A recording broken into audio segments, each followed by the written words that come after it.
Hello there and welcome back to another Ender Magnolia video. Once again, before the release of course, because the game releases on March 26th, technically.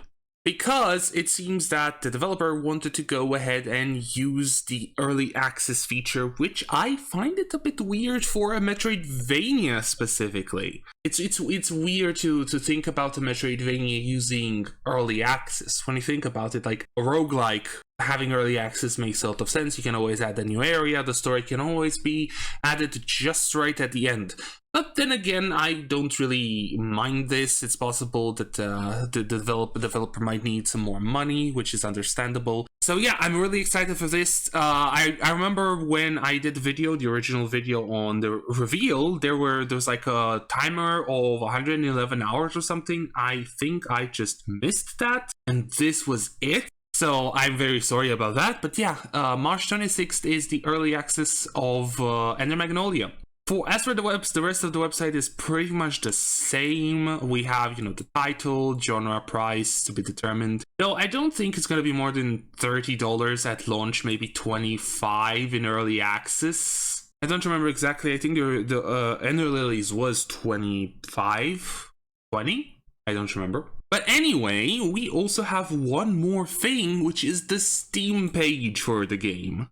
Let's take a look at that too. So here we have Ender Magnolia Bloom in the Mist. Oh my god, I'm so excited for it to come out. I'm not sure if I will buy it in early access, but I'm not sure if I will actually play it. Galadrius, we have a boss, a guy with a gun. This looks fun. And yeah, it does seem like you can have, like, maybe once again you can have, or, because I don't see any number, it's entirely possible that you no longer have, resources to use on spirits. That would be awesome.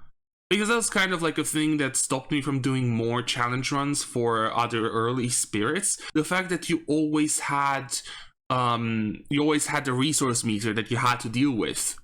With Gerard, for example, or even the starting spirit, you didn't really have that kind of thing. That's a mechanical owl from the looks of it. We have Lilac sitting on a bench and purifying. And there's also like a trailer, but it doesn't really show that much more. Really? Okay. It doesn't really show that much more than before. Like, we have Lilac waking up, the little girl, I'd say, from the very start, of the intro and the trailer, approaching the first homunculi, most likely. This is going to be the starter one. Some flashbacks. Okay. Man, I'm really excited for this story. And yeah, boss fights and gameplay stuff. But since the game is coming out in like less than a month, so we do have the game being in early access, which is going to be an interesting thing that it deals with. So doing our best to deliver best quality we can. We believe feedback from players is invaluable. Yeah, that is a point. So they're planning to keep it for 6 months to 1 year, depending on feedback. So might add more or might add less, depends. Early access will feature the first few areas of the game.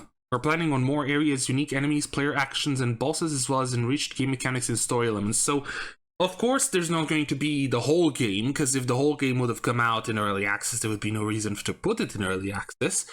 But I'm actually curious, like, how much of the story will we see? Because that's kind of like my point. I don't want to be... That's why I kind of don't want to play it more than just to do maybe episode 0 on it.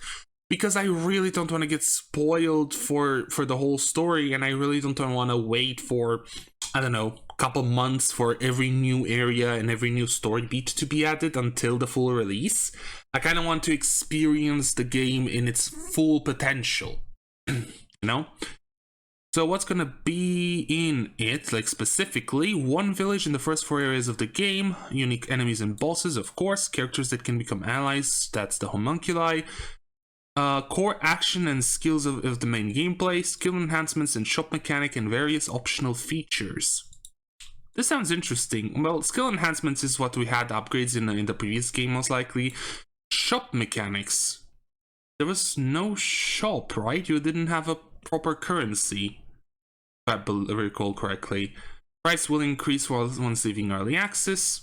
Oh, early access may contain mechanics and features that will be removed. Will be removed. Oh, depending on players' feedback. Okay, like, you should really word it as that might be removed, as this is dependent on player feedback and your general, like, take on what's going on. Will post related information on official binary haze interactive X and YouTube. What? Oh, on official binary haze interactive X and YouTube channel. My bad. Like, having X, like, Jesus, put Twitter there. Everyone knows it as Twitter. So planned release date 26th of March. Awesome. Approximately 3 weeks. It's gonna be amazing. Already added it in my wish list. There's the description for the story. Taking place in the land of fumes. A prosperous magical superpower.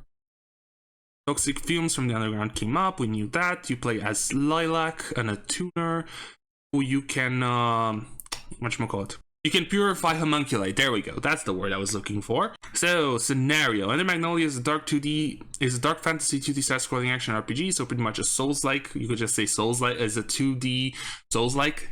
But then again, where you venture through the desolate land of fumes, trying to save humans and homunculi. That's going to be awesome because there's going to be proper humans in this world.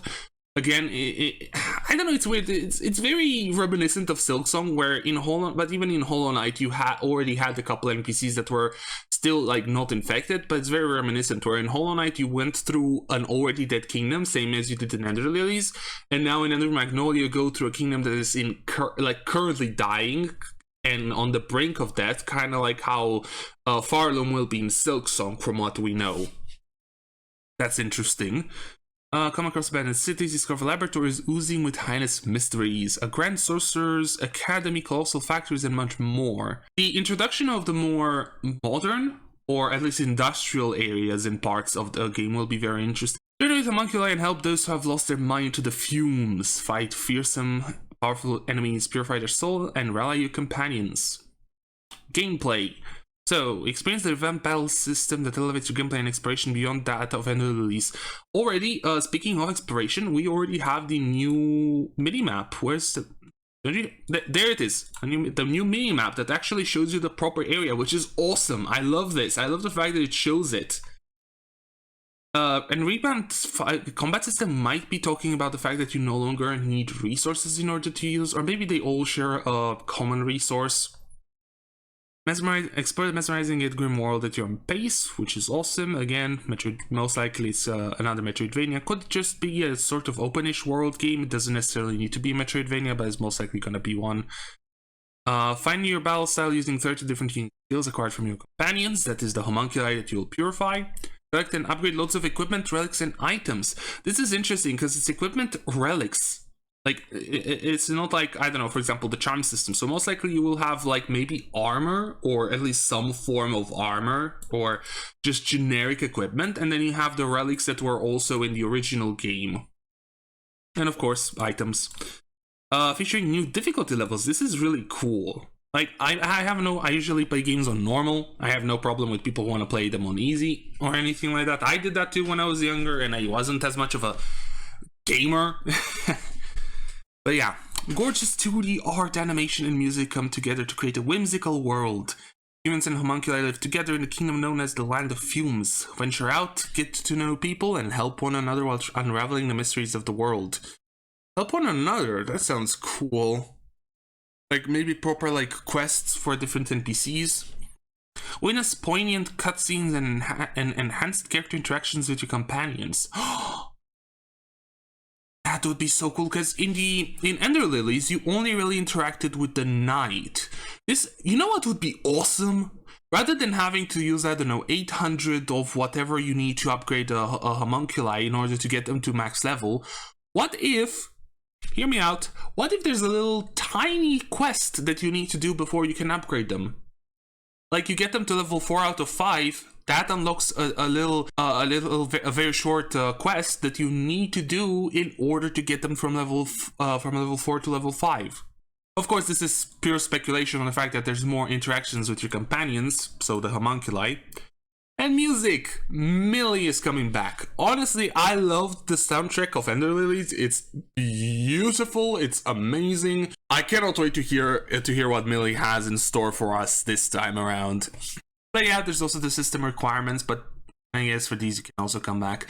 Then again, like, it shouldn't take too much from what I can see. 2 gigabytes of storage, wow, okay, that's very, very small. And that's about it. I guess other games if you want to play Elden Ring in the meantime. Or The Witcher 3. Yeah, I don't know about Diablo 4. But yeah. So yeah, that's about it from the Steam page. I'm honestly really, really excited to get to play the game. As I said, I will do an episode 0, that's for sure, on like the first hour or 2. Or I might just do the whole 4 areas, because that's not that far, right, into the game. And then I'll do another bunch of videos once the game releases, or maybe as more news come out. I'll see about that. But yeah, I want to thank you guys for watching. Do not forget to wishlist Ender Magnolia, and I'll see you in the next one.